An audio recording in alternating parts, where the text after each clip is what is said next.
வணக்கம். நீங்கள் இணைந்திருப்பது உதயன் வலையொலியின் மதிய நேர பிரதான செய்திகளுடன். செய்தி ஆசிரியர் திலீப் அமுதன். செய்திகளுடன் இணைந்திருக்கும் நான் லிஷா தரணீஸ்வரன். முதலில் தலைப்புச் செய்திகள். யாழ் டிசிசி அதிகாரிகள் புறக்கணிப்பு. காணி சுவீகரிப்பு பின்வாங்கிய பணிமனை. எரிபொருள் கசிவு ஏற்பட்ட கப்பல் பொறுப்பேற்பு. கொழும்பில் கழிவுநீர் வடிகாலில் பெண்ணின் சடலம். நாட்டில் சிகரெட் பாவனையால் நாளாந்தம் 50 பேர் உயிரிழப்பு. யாழ் பொது நூலகத்தில் அரசியலுக்கு வாய்ப்பூட்டு. தொடர்வென விரிவான செய்திகள். யாழ் மாவட்ட செயலகத்தில் இன்று காலை ஆரம்பமான யாழ் மாவட்ட ஒருங்கிணைப்பு குழு கூட்டத்தை இலங்கை நிர்வாக சேவை அதிகாரிகள் புறக்கணித்துள்ளனர். இலங்கை நிர்வாக சேவை அதிகாரிகள் சங்கம் தொழிற்சங்க நடவடிக்கையில் ஈடுபட்டுள்ளது. அதன் அடிப்படையிலேயே மாவட்ட ஒருங்கிணைப்பு குழு கூட்டத்தை புறக்கணித்துள்ளதாக தெரிவிக்கப்படுகின்றது. யாழ் மாவட்ட செயலக மேலதிக மாவட்ட செயலர், யாழ் மாவட்ட செயலக உதவி மாவட்ட செயலர், யாழ்ப்பாணத்தில் உள்ள 15 பிரதேச செயலர்கள், வடக்கு மாகாண அமைச்சுக்களின் செயலர்கள், திணைக்கள தலைவர்கள் என இலங்கை நிர்வாக சேவை அதிகாரிகளை தலைமையாக கொண்ட யாழ் மாவட்ட செயலக மேலதிக மாவட்ட செயலர், யாழ் மாவட்ட செயலக உதவி மாவட்ட செயலர், யாழ்ப்பாணத்தில் உள்ள 15 பிரதேச செயலர்கள், வடக்கு மாகாண அமைச்சுக்களின் செயலர்கள், பணிமனை தலைவர்கள் என இலங்கை நிர்வாக சேவை அதிகாரிகளை தலைமையாக கொண்ட பணிமனைகள் அனைத்தும் புறக்கணித்துள்ளன. யாழ் மாவட்ட மேலதிக மாவட்ட செயலர் மா பிரதீபனும் மற்றொரு இலங்கை நிர்வாக சேவை அதிகாரியுமே கூட்டத்தில் பங்கெடுத்துள்ளதாக தெரிவிக்கப்படுகின்றது.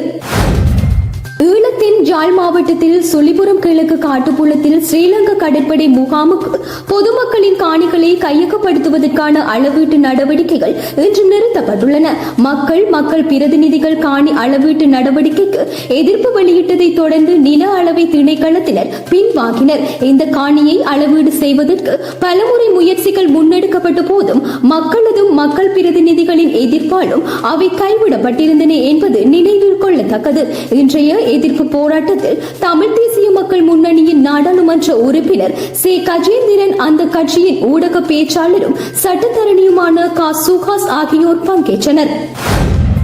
கொழும்பு துறைமுகத்தில் நங்கூரமிடப்பட்டிருந்த நிலையில் எரிபொருள் கசிவு ஏற்பட்ட கப்பலை பொறுப்பேற்றுள்ளதாக கடல்சார் சூழல் பாதுகாப்பு அதிகார சபை தெரிவித்துள்ளது.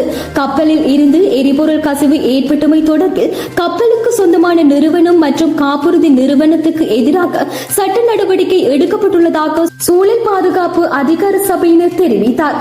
இந்திய நிறுவனம் ஒன்றுக்கு சொந்தமான கப்பல் பழுது பார்ப்பதற்காக கொழும்பு துறைமுகத்துக்கு வந்துள்ள நிலையில் எரிபொருள் கசிவு ஏற்பட்டுள்ளதாகவும் தெரிவிக்கப்படுகின்றது.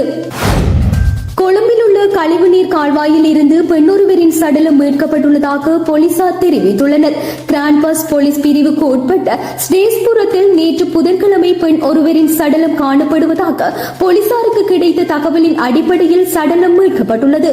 சடலம் அடையாளம் காணப்பட முடியாத நிலையில் உள்ளதாகவும் சுமார் 45 மற்றும் 50 வயதுக்கு இடைப்பட்ட 4 அடி 9 அங்குல உயரம் கொண்ட பெண் எனவும் மஞ்சள் பூக்கள் கொண்ட சிவப்பு நிற ஆடையை அணிந்துள்ளார் எனவும் போலீசார் தெரிவித்துள்ளனர். சடலமானது கொழும்பு தேசிய மருத்துவமனையில் வைக்கப்பட்டுள்ளதோடு சம்பவம் தொடர்பாக மேலதிக விசாரணைகளை போலீசார் மேற்கொண்டு வருகின்றனர். சிகரெட் பாவனையால் நாட்டில் நாளாந்தம் 50 பேர் உயிரிழப்பதாக மதுபானம் மற்றும் போதைப்பொருள் தகவல் மத்திய நிலையம் தெரிவித்துள்ளது. ஒவ்வொரு ஆண்டும் சுமார் 20,000 பேர் புகைப்பிடிப்பதால் உயிரிழப்பதாக அந்த நிலையம் சுட்டிக்காட்டுகிறது. நாளைய நாள் அனுசரிக்கப்படும் உலக புகையிலை எதிர்ப்பு தினம் தொடர்பாக மதுபானம் மற்றும் போதைப்பொருள் தகவல் மத்திய நிலையம் விடுத்துள்ள அறிக்கையிலேயே இந்த விடயங்கள் தெரிவிக்கப்பட்டுள்ளன. யாழ் நூலக எரிப்பு பற்றிய ஆவணப்பட திரையிடலின் போது அங்கு அரசியல் பேச யாழ் மாநகர சபை நிர்வாகத்தால் தடை விதிக்கப்பட்டுள்ளது. இதனால் அனுமதிக்கப்படவில்லை. அரசியல் பேசுதல் என்ற பதாகைகள் காட்சிப்படுத்தப்பட்ட நிலையில் நிகழ்வு நடைபெற்றது. தமிழ் சிவில் சமூக அமையத்தின் ஏற்பாட்டில் யாழ்ப்பாண பொது நூலகத்தின் கதையின் ஏரியும் நினைவுகள் எனும் ஆவணப்பட திரையிடலும் கலந்துரையாடலும் யாழ்ப்பாண பொது நூலகத்தின் கேட்போர் கூடத்தில் நேற்று மாலை நடைபெற்றது. இதனை சோமீதரன் இயக்கியிருந்தார். 2007ஆம் ஆண்டு உருவாக்கப்பட்ட இந்த ஆவணப்படத்தை ஜாழ் நூலகத்தில் திரையிட எடுத்த பல முயற்சிகள் கடந்த காலங்களில் கைகூடாத நிலையில் சுமார் 17 வருடங்களின் பின்னர் அதனை யாழ் நூலகத்தில் திரையிட அனுமதி வழங்கப்பட்டது. எனினும் நிகழ்வில் எவரும் அரசியல் பேச மாட்டார்கள் என்பதை நிகழ்வின் ஏற்பாட்டாளர்கள் எழுத்து வடிவில் உறுதிப்படுத்த வேண்டும் என கோரப்பட்டது.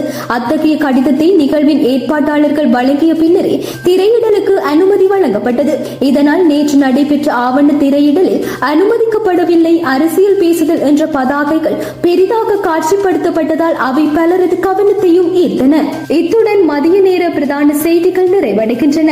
தொடர்ந்தும் இரவு நேர பிரதான செய்திகளுடன் இணைந்திருங்கள்.